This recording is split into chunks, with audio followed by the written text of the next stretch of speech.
மதுரையில் வர 22 முருகன் மாநாடு நடக்குதுங்க. அதனால் பார்த்திங்கன்னா 6 படை வீடு செட்டு போட்டிருக்காங்க.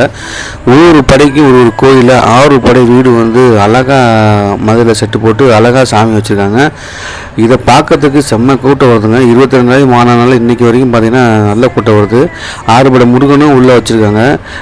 டைம் இருக்கிறவங்க கொஞ்சம் போய் பாருங்கள். 6 படை வீடு முருகன் அவ்வளோ அருமையாக செட்டு போட்டு சூப்பராக வச்சுருக்காங்க.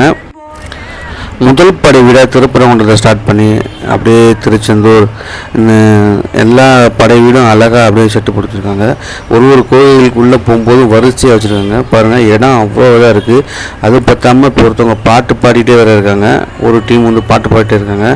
கூட்டம் வரிசை பார்த்திங்கன்னா ரொம்ப பெரிய வரிசையாக நிற்கிது. அவ்வளோ தூரத்துக்கு அழகாக ஒரு வரிசையாக விட்டுக்கிட்டு இருக்காங்க. ஒரே செட்டு தான் நெட்டுக்க விட்ருக்காங்க. 6 படை ரொம்ப அழகாக இருந்துச்சு பார்க்கறதுக்கே. அவ்வளோ இதாக இருந்துச்சு. பட் மதுரையில் இந்த மாதிரி போட்டுக்கிறது பார்த்திங்கன்னா ஒரு நல்லா இருந்துச்சு.